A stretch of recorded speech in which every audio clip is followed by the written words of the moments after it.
Get ready for Othello, the ultimate game of strategy and skill. Go head-to-head in a battle of wits. Think quick, trap their discs, and claim the row. Hold your nerve, take a chance, and turn the game around. A minute to learn, a lifetime to master. Othello from Ideal.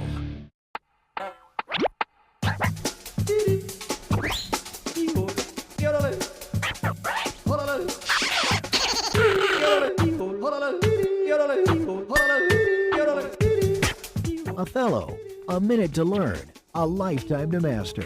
Now launched in India by Fun School.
Welcome to Prague and the World Othello Championship 2018. This is Othello Live TV. I am Bengt Stentoft, and beside me I have Guy Plowman and Christina Mitzi. We will start up the World Othello Championship today. We have had a reception and we will talk this studio time about what happened this week. What expectation we have for this tournament this year. But we will start with some guests. And I will introduce Ben Sealing from USA and Tom Schotter from Belgium. Welcome. Thank you. Welcome to Prague also, from us. Yeah. Welcome. Welcome. Yeah. So Guy, I think you should interview our guests. Okay, well, welcome Ben, welcome Tom. We deliberately chose two players with three letters in their name to start with because the amount of players that we have from many different countries means that we will get some pronunciations wrong sometimes. So we'll start easy, and then as things go, we will learn new names. But Tom, Ben, let's start with you, Ben. You've been world champion twice. Right. Okay, could you remind us which years you were world champion? A long time ago, 2003 and 2004. Although, on the other hand, I guess that means that I've been a good player for a very long time. I choose to see it that way. Yeah. Okay, and we were having a chat earlier about how it might be difficult to motivate yourself for a second world championship. Uh-huh. And could you tell us the difference between the first time that you won in terms of motivation and the second time? The first time was certainly more exciting. This is the first time. First times are usually more exciting. But the second time was sort of, proving the first time wasn't a fluke. I suppose if I were to win again, it would be nice to prove that the previous sort of that I wasn't only good, or I was only not the best when I was a young man, that I could also, win even with a few gray hairs. But I think there's always reasons to be motivated, no matter what the level is. I mean, because clearly people are enjoying themselves and playing again and again and again in tournaments, even if they're not really quite at the world-class level. But it's just fun to try to improve at something. It's fun to try to master something. It's really, and I think my grandmother had a saying that she would always, over and over again, she would say, you get out of it what you put into it. So I think there's something to be said for just being really intensive and really engaging with something, just because the more you put in, you do tend to get more out of it. You get, maybe it's more friends, maybe it's more life lessons, maybe it's just a greater feeling of flow or something like that, but there's always something more. And I'm surprised that even after 19 years, I still learn things occasionally which actually feel quite powerful to me. And so it's nice to keep learning. Imre said that exact thing last year. That Yeah. it still shocks him that there's moves that shock him. So it must be true. Sorry? It must be true. Yes. And so, for all those budding future world champions that are out there, what is a good learning strategy? I mean, obviously you've talked about commitment, Right. but I would say if I've tried to get better in the past, I try to get better what I'm already good at, for example. Yeah, yeah. And I think I limit myself by doing that. Yeah, yeah. There's sort of like a circular loop you can get into where you just sort of keep doing the same thing over and over again, and because it's what you've done before, you're attracted to it because it feels easier and it feels like a comfort zone. And so I do think it's important to get out of ruts by trying new things. It's really just keep trying new things and see like how far can this strategy take me, and and what's the line where the strategy works and versus the times when the strategy doesn't work. And then by trying lots of different things, it also kind of it's like having many different pairs of eyeballs in your brain, where the different eyeballs, as you practice each thing, they can recognize certain things more quickly and also kind of balance out what's valuable and what's not valuable. Cool. And Tom, you organised last year's tournament. Can you just give us an idea of the amount of effort, not necessarily all the details of what, but psychologically, you played in lots of tournaments, lots of world championships. Do you appreciate what the organisers put in more now that you've done it? Certainly, it's working through a whole year, because you get the World Championship, you get the chance to organize the World Championship, and you have to be committed to make it successful. And as of the first moment, you're going to organize it with a team. You start composing a team, but you already also know that you have to work throughout the whole year to get to the point that it's happening. Right. Okay, and if you had the choice, I mean, you probably had the choice this year, but you've chosen to play.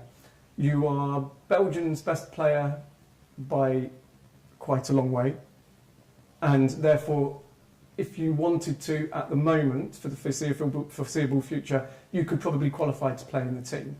Would you ever be tempted to be one of the people who is helping run the tournament if you were able to qualify? I think Bengt would be delighted to hear my answer, and it's yes. But I'm also glad to be back as a player. Right. It's a complete other experience, and I like both sides of the story, and it's hard to combine them. Back in 2009, I was also tournament director, and then I actually prepared the tournament, and I handed over the TV tasks to my wife, and then I played the tournament, and that was stressful. Right. But nowadays the World Championship became a lot bigger, and that kind of combination is not possible. So I always would have to make a choice. Maybe every other year, I don't know. Okay, and we were talking earlier about stats. You are a bit of a stats guru in terms of World Othello.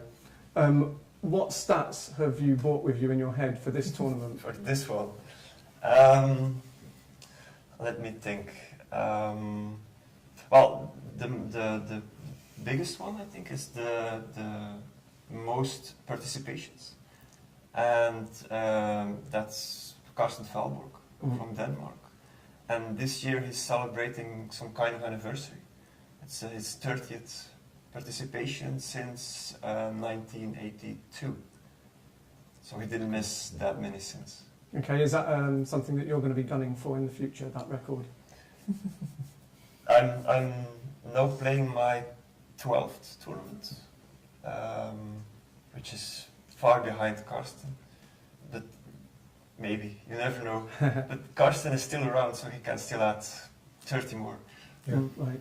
Okay, and then just to finish off, both of you, what are your expectations for this tournament? Is there anybody that you're particularly afraid of playing, people that like you think have upped their level for this year? I'm hoping to not get beaten by someone who's 1/3 my size. That would be cool.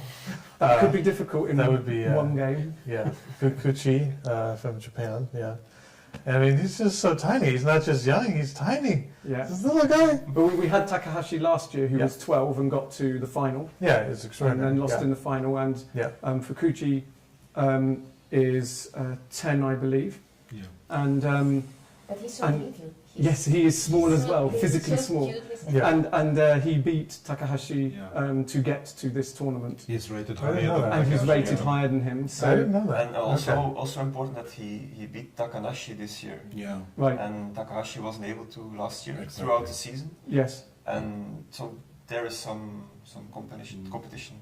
So if you've just given us one of the screens that we want to show you if that game comes up. Yeah. I I have predict a- when that game comes up. I have a thing to you, Ben. Yeah. In many sports, you have legendary games. I mean, Yeah. Britain and Germany in football. And for me, legendary game is Ben Seeley against Sukuni. All of them. Yeah. Those were. So some good games. your feelings about those games? I mean, it started 2002, 2003. 2003. Yeah. In Stockholm. Yeah. So that's including Swiss games. That's it's 10 games. But we played a little bit elsewhere as well. But I mean, part of what's nice is that he's such a creative player, and one of the craziest things to me, it still seems crazy, is the fact that the very best players do not actually play that much like each other. That the games end up looking very different, and the other strong players play a lot of moves which surprise me, and I think I play moves which surprise them too. So it's strange to me. You know, I kind of would have thought we all would have just converged on the single best human style or something like that, and it doesn't work like that at all. Everybody ends up, figuring out how to do a good job in their own unique way.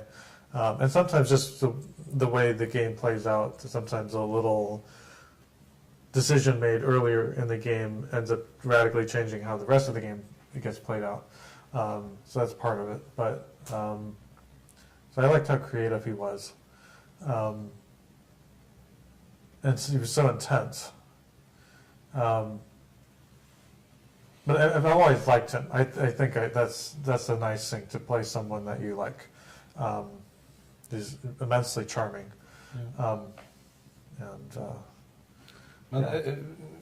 Me as a spectator, I get some feelings about. I mean, for example, Germany and England is not really like each other and doing the best. But yeah, in football, Yeah.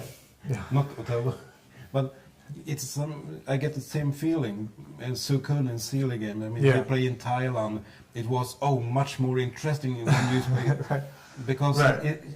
you get the feeling it's so much more blood and sweat and thunder. Yeah, it would have been nice if he had qualified this year, because he very Yeah, nearly it was did. close. Yeah, it's close. So, but it's very challenging to qualify out Yeah. of Japan. So, Yeah, well, it was a fight between Takanashi and Sukuni in Yeah. Osasan. So for the last Which is slot. another emotional pairing. yeah, Like they've got a history together as well. Yeah. absolutely. Yeah. But I think there are a lot of different people, rivalries. But I don't know, has anyone else played in the finals 3 times like we No. have? So, I mean, even, And that's why it's been Yeah. legendary. yeah. There could be new rivalries. That would be fun. Yeah. So we will thank you and wish you good luck. Thank you. Well, maybe I would like to make a brief question to Tom, Yeah. since Yeah. he's here. Yes. Yes. Big question I for the big saw- man. Yes, exactly. Well, I saw that tomorrow you are going to play your Othello. So you will be a polite gentleman and let this little girl to win, or you have seen something in that girl, an ability that she will make her decent and a real good player against you. Well, it's first of all, it's always odd to play a fellow team member in the first round, because you have played them many times before. And well, Jana is very special because last year she also participated, and then she did really well as a young girl. And now this year we have to play in the first round tomorrow, and well, we'll try to make a good game out of it. The outcome is unsure, but it's a difficult thing To reply. talk about and judge. No bullying. No bullying. No. Okay. Yeah. So we thank you. Good luck. Thank you. Tomorrow and for the tournament. And when we change guests here, we go over to the view again, and you see the room of what the players is meeting up tomorrow. Yeah, it's a magnificent room. Emmanuel Lazard and I were saying that maybe it's the nicest tournament room we've ever played in. Yeah, it's So, really good. Yeah. So, yeah, thank you, Tom and Ben. We can talk some about the tournament. We start at 9 o'clock tomorrow, and we had some interesting games. I don't have the list with me. I maybe can get the list later to talk about that. I really are interested of this tournament this year because I think it will be real fun. Well, definitely it will be real fun. Yeah. Well, I noticed something interesting actually when I was at the reception before. What I saw is that, well, actually I was prepared to see strong players, very experienced, and when I started discussing with them, most of them say, I don't feel well prepared for that tournament. So why do you think we hear that, Bengt? No, I think many of them I've talked with, and they have played many years. I think Guy can agree with that. More and more start playing social games. They are here for social, meeting friends, and they don't really need to practice anymore. I don't know how it is. So you believe that the lack of being a professional, so since they are not professional, they are not motivated to play? It can be many different reasons. I mean, it can also be so that, I mean, some players is the best in the country, but they don't really need to practice, and it's not so many other players. So it's self-confidence that makes them not to feel, or they don't want to express their expectation. Maybe this is an argument as well. I think sometimes it's a matter of playing down how much you've prepared, not deliberately, not in a psychological ploy to baffle other people, but just because you could have always done more. And some of the driven people will kind of say, I'm underprepared, just because no matter how much they've prepared, they could have done something more.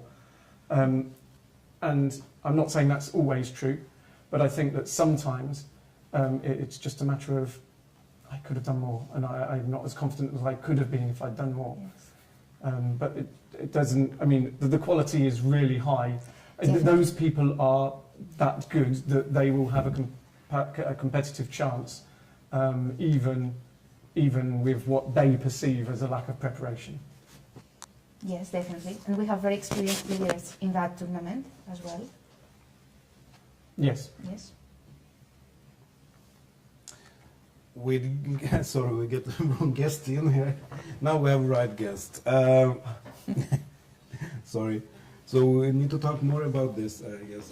But I think also that what Othello Championship is not only competition, it's also what many of those players have known each other for a long time. It's friends. So yes, it is a community, also, Othello, first of all. So now we have two guests here. We have Jan Rybarek and Mirek Voracek from the Czech Othello Federation. Welcome.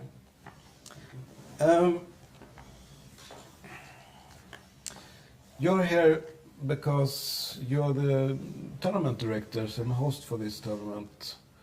John, when you got the information that Czech Othello should be host for the World Othello Championship 2018, what was your feeling?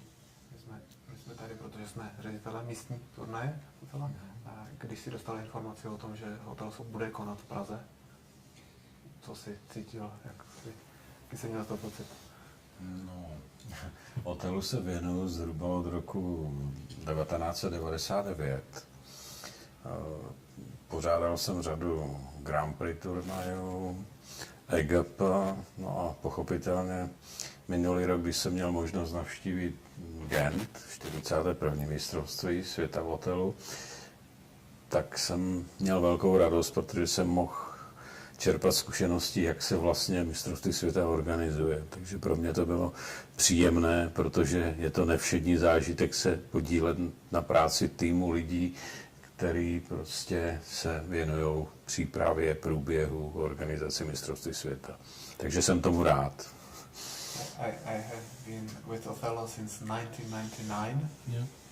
and since then I have organized many tournaments, local tournaments, Grand Prix tournaments, Czech Grand Prix, European Grand Prix tournaments, and last year I had a chance to visit the 41st World Othello Championship in Ghent to see how to organize such a big event as the WOC, and I'm very glad to have this experience because it's a very unusual experience for me to be in a team of people preparing such an event, such a big event. Yeah. Well, I have done some World Tour Championship, and I know it's very exciting week. Can you tell me some about the preparations and the reaction from Czech Othello players? Banks už připravoval nějaké mistrovství světa, takže už ví, jak je to náročný a zajímavý týden. Můžeš mu povědět něco z pozadí příprav a reakcí českých hráčů Othello?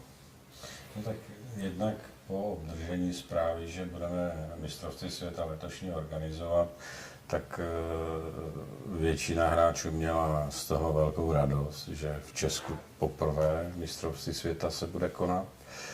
Samozřejmě na druhou stranu je to spousta drobný mravenčí práce, tak aby všechno proběhlo v pořádku a v pohodě. Takže bylo to takový docela náročný, ale zase na druhou stranu je to skvělá zkušenost a jistým způsobem i ocenění práce českého hotela doteď. So at first when we got this information, many players were very happy that they will have the World Othello Championship at home. And behind the curtains there's a lot of small, very detailed, tiny work in preparation. And in fact, it's an honor to host this tournament, and it's a reward for the work that the Czech Othello has been doing so far. Yes. Yeah, I must say that I'm impressed. Just not because you have many youth players. I was checking the list. You have Nikita Zinchenko, and you have Vitek Sladek. I think you have one more youth player playing. No? No. So it's 2 youth players you have. And I know I have visited Prague, EGP, and it's a lot of youth players. So you have doing a very well work to work with the youth. Máme hodně mladých hráčů. Tam hraje Nikita Zinchenko, Vitek Sladek, a když se konalo Evropské Grand Prix, tak tam bylo hodně mladých hráčů, hodně dětí, které hrajou. Znamená, že děláme dobrou práci s mladýma hráčemi. No tak ono je to tím, že vlastně organizace, ve které pracuji, se věnuje kromě jiného i práci s dětmi a mládeží. Takže vlastně máme k tomu ideální podmínky, protože ty děti k nám chodí na zajímavé aktivity a můžeme je nějakým způsobem přimět k tomu, aby si zahrali to Othello. A pak se stává to, že chodí na ty turnaje a mají zájem občas se zúčastnit a hrát. Jako. It is given by the fact that the place where I work is an organization that creates activities for children and youth, and they come to attend various activities, and while we can present them the game, and they might be interested in the game, and sometimes they like to come and play in the tournament as well. Jinak chtěl bych ještě říct, že vlastně na přípravě se podílel i můj tým lidí z práce, z Domu dětí a mládeže, který mi pomáhal všechny ty věci prostě připravovat a nakonec i se podílí přímo tady na organizaci těch drobnějších věcí, ale důležitých. I would like to say that in the preparation stage, I had a team of people from my organization, the youth place, that participates also in this tournament to help with the organization of many important things. Yeah. Big thanks to them. Okay, díky. And Mirek, we talked with Tom about he was a player, and then he was last year's tournament director, and you're doing exactly the same. You have played many years in we can say higher European level, and but now this year you're not playing because you're tournament director. Do you agree with Tom about how going from player to tournament director, or how is it for you? I think there's no common thing between a player and a tournament director. It's two completely different jobs, and it has nothing to do with playing, the directing, and playing has nothing to do with directing. So it's very strange and unusual to switch from one side of the world to the other side of the world. So you mean you have get bigger understanding for the work that the tournament director is doing all the years that you have been player, and just coming there and have fun? You can say so, but if you're a player and you're a serious player, then you cannot worry about the tournament directors. Absolutely. Just forget about them. Yes, forget about them. They are there, they are doing an important job, but you don't want to see them. Yeah, they are like football referees. They are there, should take care of everything, and in best case not be seen. Exactly. Yeah. And on the contrary, if you're a tournament director, you want to see the players because they... So how You do is it it for to them? not be seen? How is it to be a football referee? Oh, it's fine. It's Yeah. fine. I realize that we have so many people behind the curtains that it's still nice and entertaining and fun to do it. Yeah, you told me that you will be surprised that we are almost 100 players and almost 50 crew. So it's a big organization. Mm-hmm. And you guys doing a very good work, and I'm happy that World Othello Federation chose Prague, because it's a very beautiful city, and you have done a very great work. Thank you. Mm-hmm. Thank you too. Máme velmi dobrou práci, protože tady jsou rádi, že to může být tady, protože to máme hezky odpracované a Praha je krásné město, takže to příjemné. Jasně. Já mám ještě jeden takový zajímavý postřeh díky Othellu, že vlastně se mi dost často stává, že děti, které se postupně i se mnou učí Othello hrát, tak mě začínají občas už i porážet. To znamená, že jsem je to naučil hrát líp, než to hraju já, a to je skvělý pocit. I have one nice note about Othello in general, that the children and kids that I taught to play Othello, sometimes now they start beating me, and that's a fantastic feeling. Yeah. I can agree. Thank you. Thank you. Thank you. And we go forward with the program. And in fact, Mr. Borashek will stay. And we will get in Geoff Hubbard. Geoff, welcome. Come here to us. Because now we will introduce the Othello Live TV media team. And I will start with Guy Plowman and Christian Mitzi, this year's program host. We found out that Guy thought it was real fun last year. 21 games in a row was maybe a little too much also for an Englishman. Oh, sorry. But it was a lot. Yes, it I was. remember you was so tired Friday Eve. So, but it was fun. So, Christina, you are program host together with Guy this year. In this side I have Jeff Hubbard and Mirek Voracek, who will be the expert commentators this year. And you're smiling every time I say expert commentator.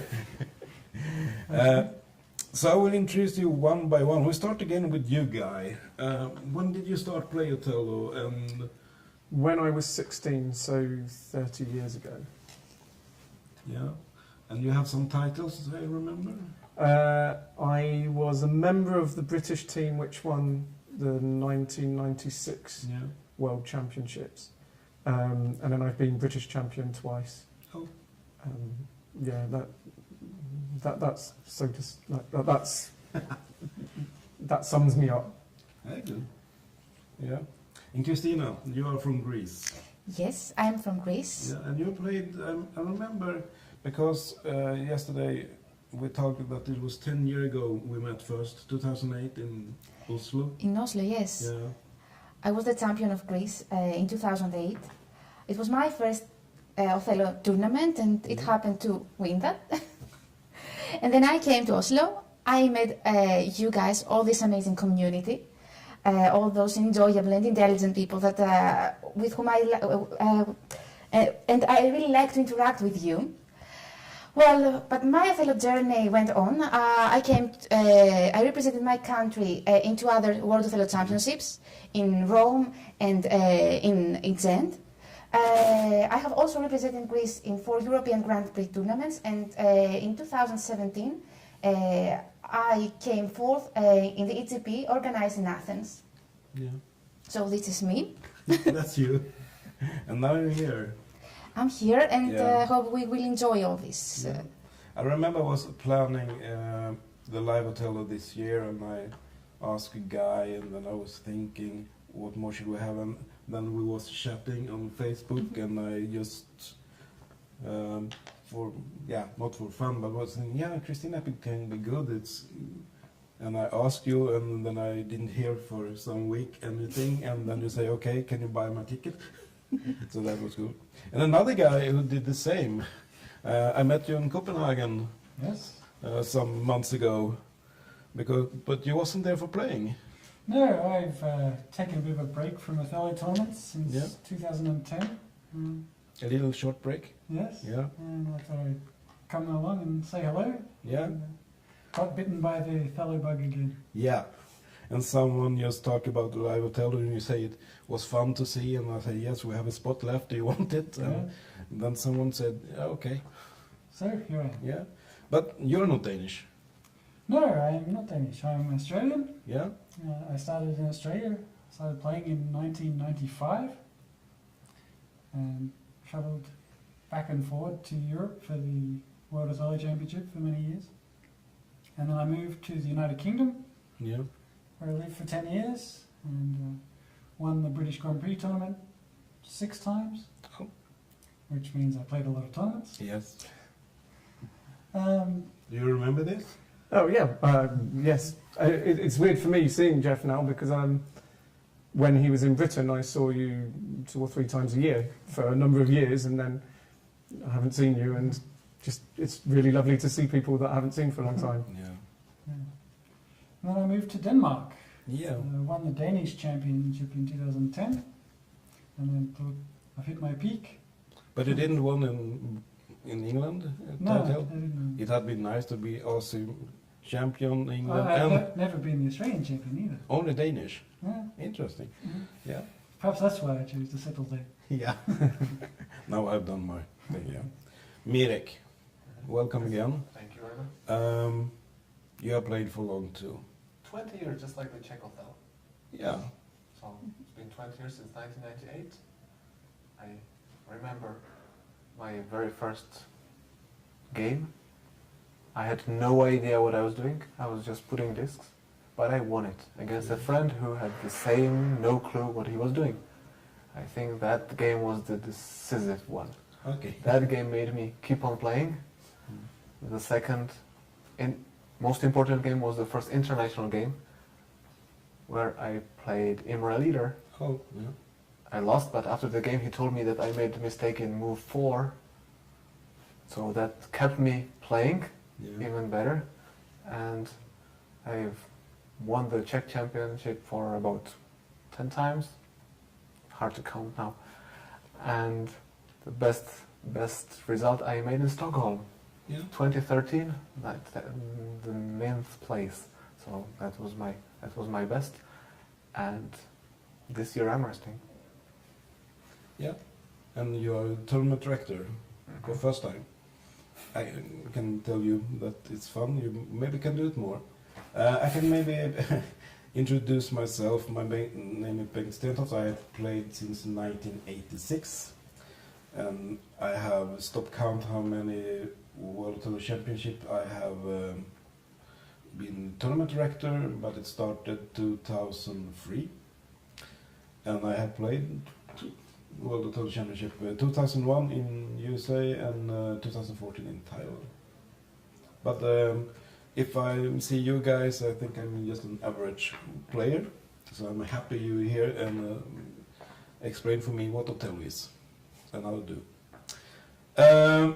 So guys, what expectation do you have for this tournament? What will be good? What will be fun? What will be surprising you? It's open wood. If I may start? Yeah.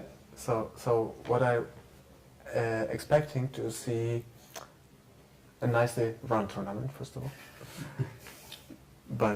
And no disputes, no quarrels, but also a big fight because we have just made the first round pairings, and there are eight seeded players, and they are not the only ones who are good and who can fight for the title.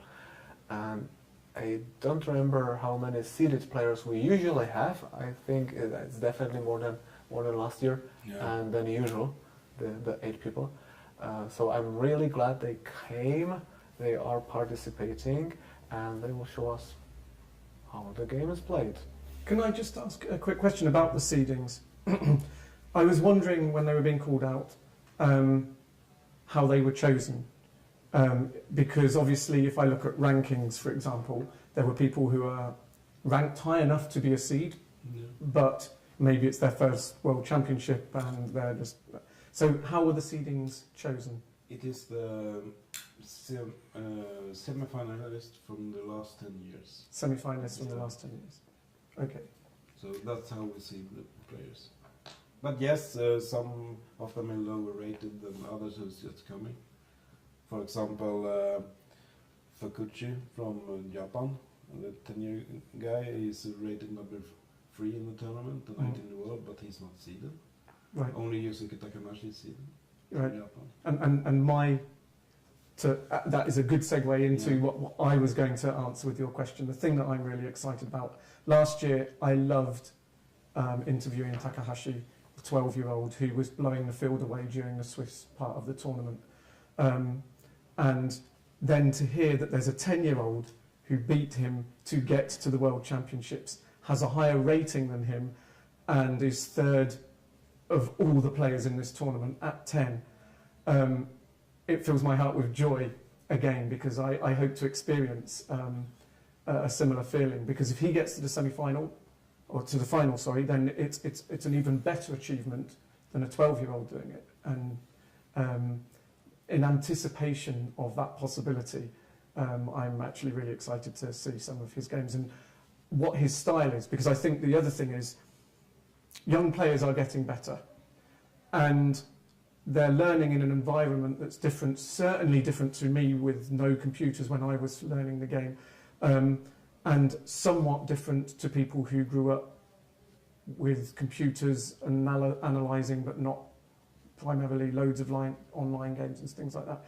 And so they're bringing something new to strategy and to the games. They're not just getting good. assimilating some of the things that computers do as though that's the natural thing to do, whereas some of us older ones have to force ourselves to look at what a computer does and says, why is that good? I don't get it. It wasn't good when I was younger. And it's really exciting to see that. Well, I'm really looking forward to the team championship. Every country has 3 team members, and their scores are added up, and then which country gets the most points becomes the team championship. Japan are looking very strong, I think, for the #1 spot. But there's also 6 or 7 other countries that we're going to have a really close fight for the second place, or maybe in the first place. United States has Ben Seeley and Brian Rose, both former world champions. And France has Marc Teste, who was a world champion. He won in 1992, so a long time ago, but he's still strong. And look out for Poland and Sweden and Switzerland and Hong Kong. So one of those will win. So okay. So Is that your prediction? Yeah. So you expect a very he wanted fight and tight games. So Yeah, so in the team tournament, it could be really interesting this year. The team tournament will also be very close. Yeah. And just to clarify that, am I right in thinking that there's up to 5 players in each team, but the top 3 scores count towards the team championship, which I think gives the reason that Japan have the big advantage is because they've got 4 top players, and even if one of them has an off day, there's almost a substitute that can just come and pull that score up again. Whereas most of the other teams have, even the strong ones, have 3 strong players, and if one of them has an off day, then it pulls the team score down. Yeah. You really got to hope that the whole team can have a good day, or have 2 good days. Yeah, we have discussed this in Sweden because the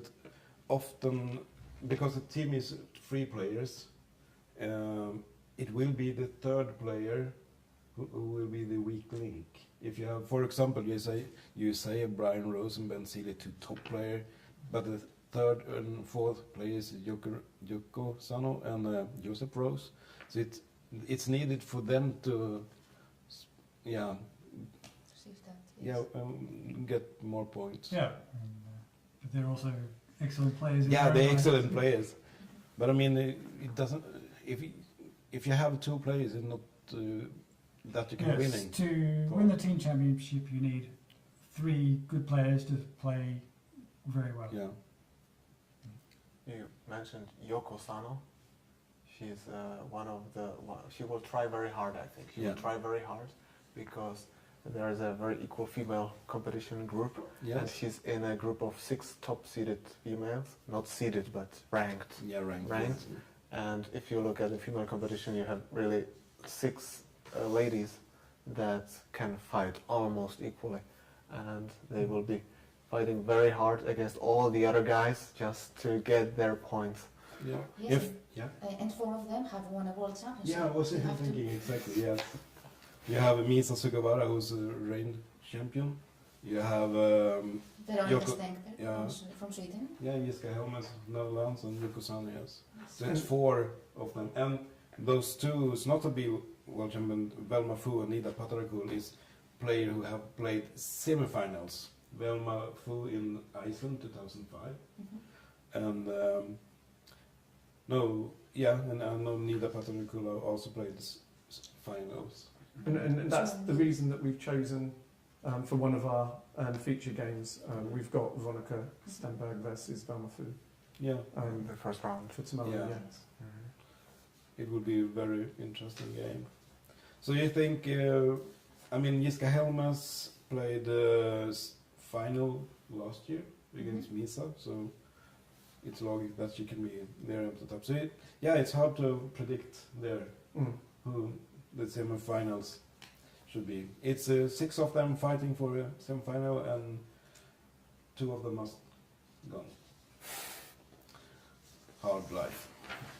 I was thinking about youth tournament a little, because we have Keisuke Fukuchi, and yes, he's rated number 4 in the tournament, and he's rated number 19 in the world. But we have a lot of other players: Felix Jainin, Remita Ste, Mickey Scheffman, and so on. I know you have your son is playing too. Yeah, Mark Plowman, my son, is here. He spent the whole reception practicing rather than listening. Okay. I mean, it's 18 kids. That's amazing. We're growing for every year in the youth tournament. Yeah, and as I said earlier, it's getting stronger as well. Yeah. The gap between players is now much more spread out, rather than having big gaps between 1 or 2 players up here and then lots of players down here. This gap in the middle has been filled. And when you have a small gap, you always have the possibility of an upset. When you have upsets, you have excitement. What is the age range for the kids this year? Well, it is between 7 and 14. And Jana Ferrestöft is the youngest one. And yeah, she is 2 months younger than Michael Lee. The interesting here is that Michael Lee, this is his 4th tournament. His 4th tournament? Yeah, he started 2014 in Thailand, and he is now 11. How many has Felix played in? Felix Junior? This is his 2nd tournament. Okay. So. We have many children that have participated last year's WOC as well. Remita Stedt, I think Mickey Schiffman, if I'm not sure, and also girls such as Daniel Yusufovic from Israel. Yes. And Mickey Schiffman was a runner-up last year. Yes. Yeah, so, and Daniela was 3rd. Yeah, they had real good results. I saw a game yesterday between Daniel and Urek Kaiden. And I was really surprised by watching that girl. I saw that she could evaluate the position well that she had in that game. I'm actually discussing on children, on the way that they evaluate the position. And I was surprised by her answer. I asked her, what did you like in the game? And she said, I liked a lot the fact that I made a trap and my opponent just fall into that trap. Yeah. So we are going to see, I guess, creative games between children. Children usually play unconventionally. Yeah. But I think that they become stronger and stronger, as you mentioned before. Yeah, and I think, again, one of the things that we're going to do on the live channels is where there's 2 youth players playing, we're going to try and watch that game as well, because, as you say, sometimes they play interesting moves, and they may not be the best moves, but there's reasoning and intelligent reasoning behind them, and understanding that reasoning, we can kind of look back at ourselves and see how we developed when we were younger, and maybe see how we could have developed more quickly. Yeah, we can recommend our viewers to see the channel Table 5. There we'll have youth players all those 11 games all week. So I'm looking forward. I think it can be real interesting, and of course you as commentator will be able to in some games also comment those games. It will be great to look at the games and discuss the games of the youth players, because they have, as Kai said, totally different style. Yeah. Plus they can produce some really interesting fight that is not let's say too deep for a common viewer, but it's understandable, because sometimes if you watch a top class game, you got no clue what's going on. No, that's true. And one thing I remember last year, adult player, top player is happy too when they have win, or sad when they lost, but the feelings for the kids when they was playing, it was so, it was more.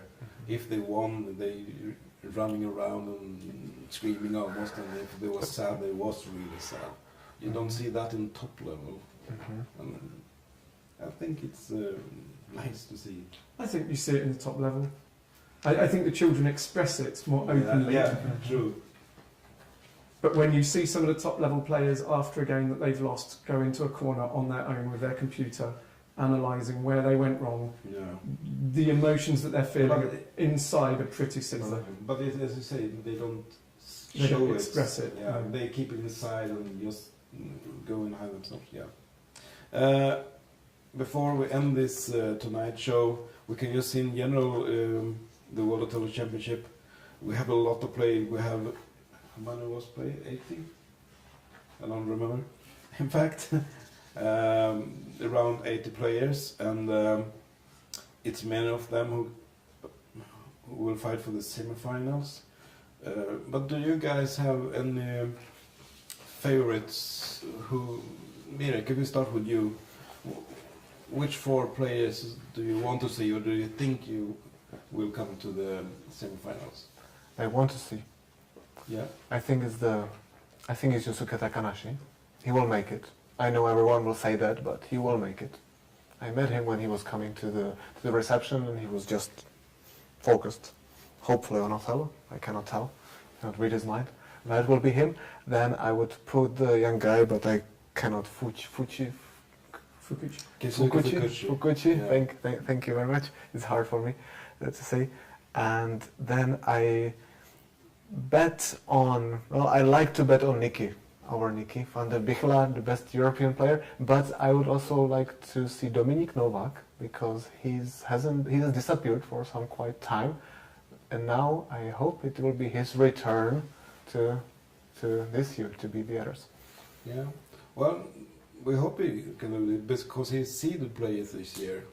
He's seeded, but he this has is dropped in last rating year. so much. He's dropped in rating so much that he.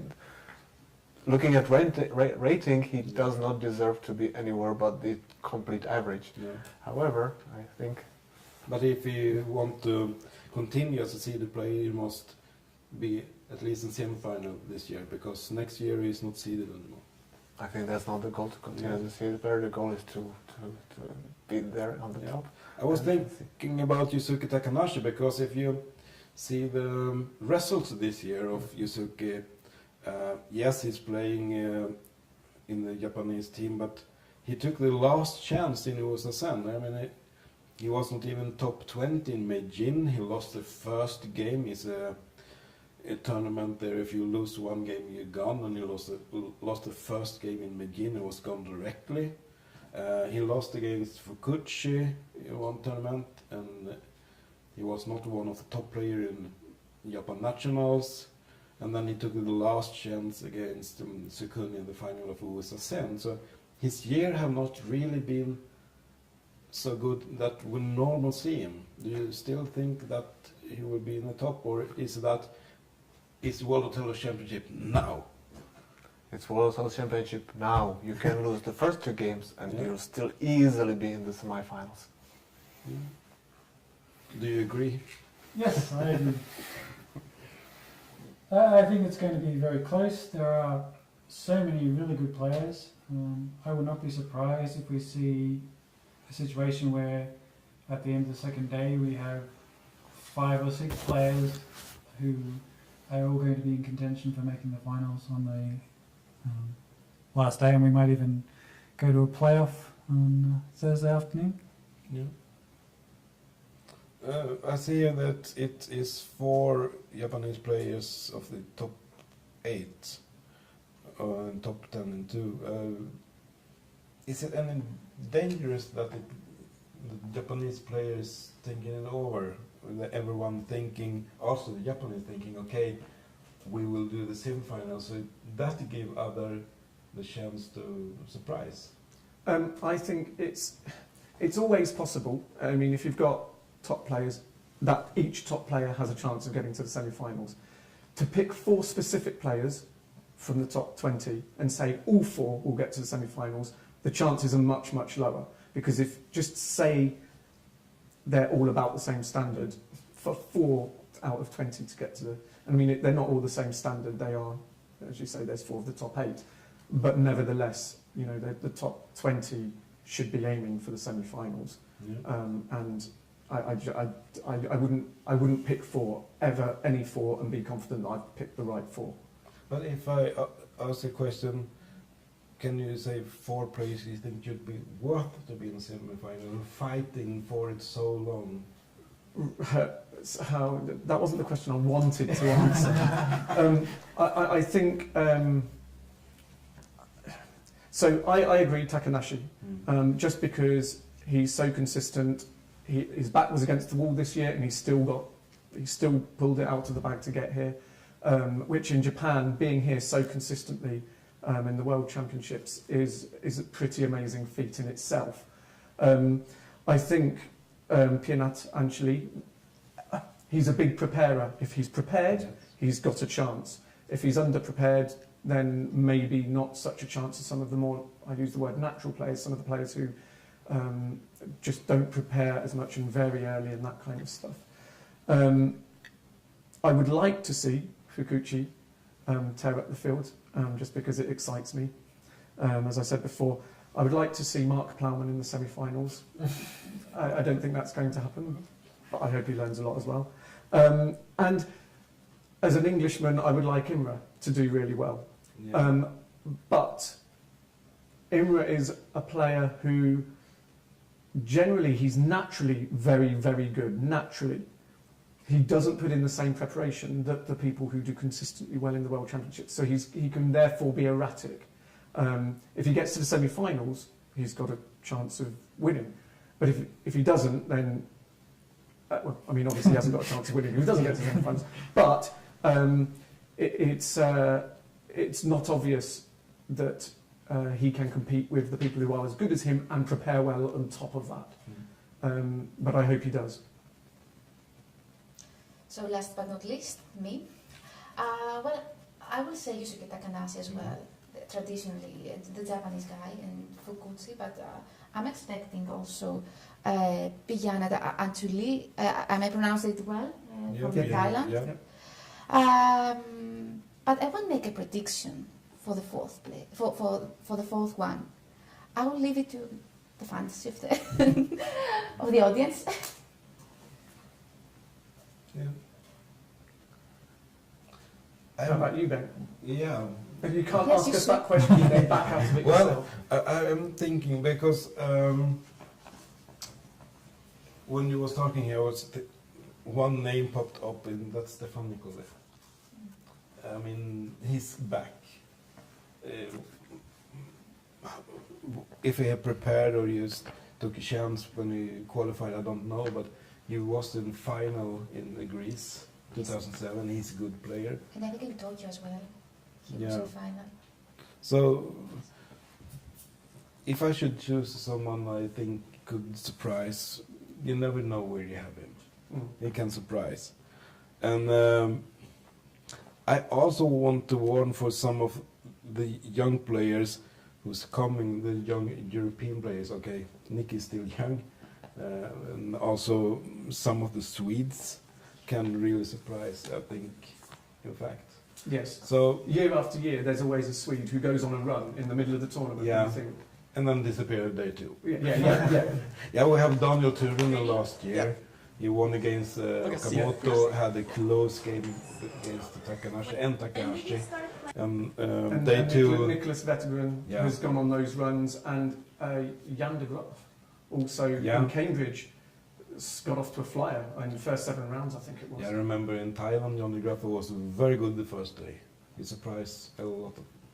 So it's a lot of those players who, if they have a good day and a good tournament, they can surprise.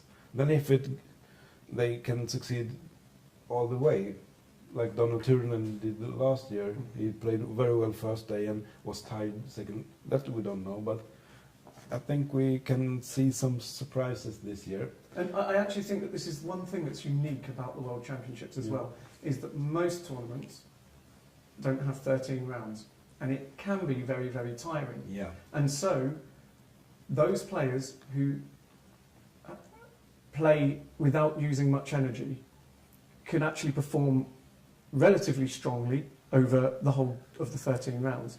Players who expend a lot of energy and don't know things by instinct and have to do a lot of reading of the board and reading ahead can get very tired. Yeah. And so you do see different tournament performances over the tournament where some people get tired and perform worse on the second day, Yes. and other players seem to relatively get stronger, but it's more that other players are getting tired around them and they're performing consistently well. And so even after the first day, you can have a good idea of who's got a chance of getting into the semi-finals, but you also know that it can change a lot. Absolutely. Maybe from the European players. Then we have also Matthias Berg, Yes. who is the European Grand Prix winner.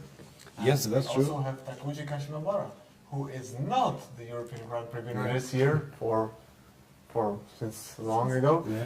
So the question is whether he's not upset and then put his effort into preparation for this walk. And he often do good in every World Hotel Championship. He's top 10 or something. He was the best European last year, Takuji Kashiwabara. Oh, sorry, go on. Thank you. And he plays since he was a child, actually. Yeah. As we discussed before, and he told me I started playing Othello when I was a child, and what he told me that it was that he remembered that he insisted to his parents to buy him a board. So yes, while he's Japanese, and he tends to play well. There's a tradition on that, and he plays for more than 20 years. Yes. I was going to say that with Matthias Berg, I don't think he has the same motivation that he had in the years that he reached the semi-final. I think it was 2011 he reached the semi-final and lost to Pinat. A game which I believe both of them knew all the way through, but each thought that they didn't, that the other didn't, and therefore they didn't need to vary it. So it was a very interesting semi-final. But I don't think Matthias has the motivation that he has had in the past. And so he will always do well, and he'll always be threatening to get into the semi-finals. I think he will take a bit of, I'll use the word luck, but I don't necessarily mean it, but to get into the semi-finals for Matthias. But when I look down the list, there are certainly, there's a whole list of Michel Barassi, Mark Teste is a world champion, Brian Rose is a world champion. Yeah.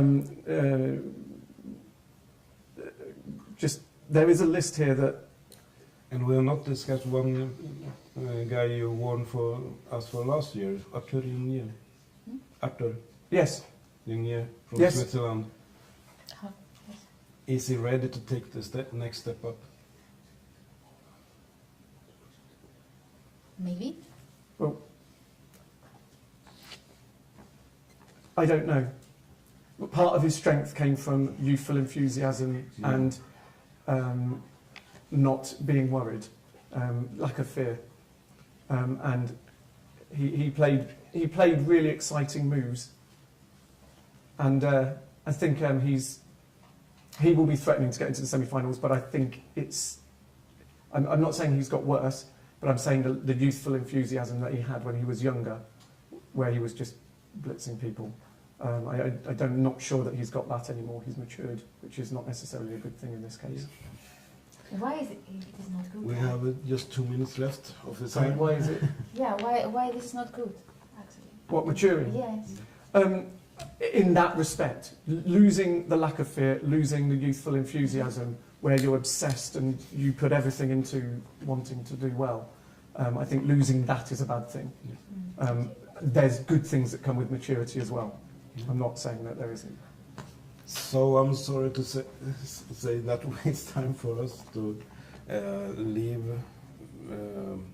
the house tonight and go to take a good rest of sleep and be ready tomorrow. Yes. Okay, we have an interview in we have 3 interviews we will see right now. Good surprise from the social media group. We will show you 3 interviews, and I'm really happy to see which one we start with. It's Mickey Schiffman. From Israel? Yes. From Israel. And why did you start?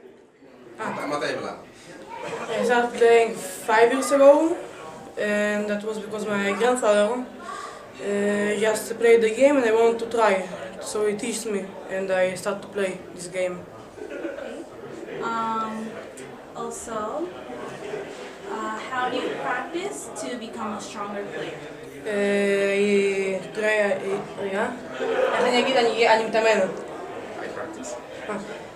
I practice 2 or 3 times a week with my grandfather. We are playing, we are just checking our games. That's all. Okay, and last question. What do you like about Othello? That's a game that you need to think every minute, every move. The board is changing. There are a lot of things to think about. Okay, that's it. Thank you. That's it, thank you. Thank you. Okay, so what are you looking forward to in this tournament? Well, mostly having fun. I think every year is another possibility for me to make some new improvements in my gameplay and also meet the people. So I try to come mostly every year, but in the last time I had no time for that. So I'm back after some years and I want to have fun and also meet a lot of people I met before, so they are still playing. What is your most memorable moment in playing Othello? I think the title of being European champion in 2009. So winning a lot of European Grand Prix tournaments, and what I always put together is Othello and traveling. So it makes a lot of fun when you do that together, and also coming to Japan a few times because of Othello was also a very good memory for me personally. And my last question is, who do you want to play against during this tournament? Who I want to play against? I want to play against somebody in the final. It doesn't matter who. But mostly I want to play with people which are better than me, because then you gain more experience. Thanks. Thank you so much. Thank you, no problem. See his eyes. Okay. Okay, my first question is, when you start playing Othello, and what got you started? À quel âge est-ce que tu as commencé à jouer à Othello? J'ai commencé à jouer l'Othello à l'âge de 8 ans. I started playing when I was 8 years old. Okay. How do you practice to become a stronger Othello? Comment tu arrives à devenir mieux en mieux, de jouer mieux? Qu'est-ce que tu fais pour arriver à faire ça? Tu pratiques avec ton père ou avec ordinateur? Ou... Non, je pratique avec mon père. I play against my father, not with computers. Okay, and my last question is, what is your favorite part about playing Othello? En jouant à Othello, c'est quoi que tu aimes le plus?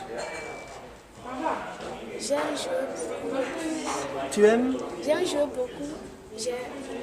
Everything. I like everything about the game. Oh.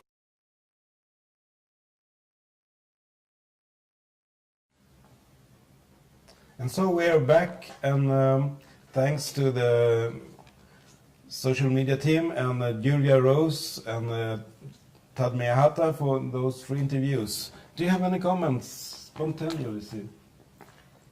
Well, I would like to wish good luck to all the players, first of all. This is important. They are competing tomorrow.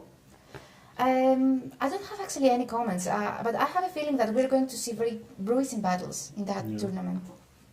I would like to encourage anybody that's looking, watching, to send us questions, send us thoughts, so that we can accommodate them into how we present, so that we can share what the audience is thinking with the rest of the audience, and we are able to build up a big picture of how people are enjoying the tournament. We will tell you how to do that when we start doing it, where we're presenting tomorrow, watching the games. So we start 9 o'clock tomorrow, or 8:55 in fact, with round 1.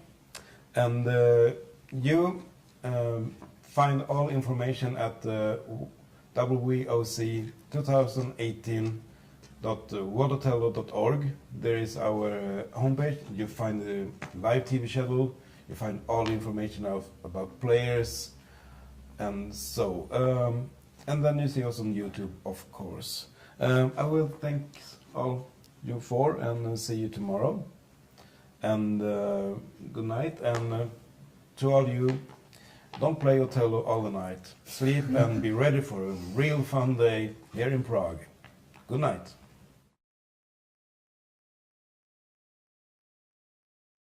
Get ready for Othello, the ultimate game of strategy and skill. Go head-to-head in a battle of wits. Think quick, trap their discs, and claim the row. Hold your nerve, take a chance, and turn the game around. A minute to learn, a lifetime to master. Othello from Ideal.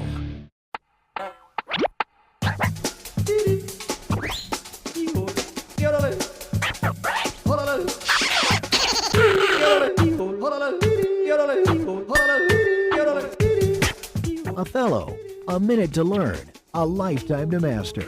Now launched in India by Fun School.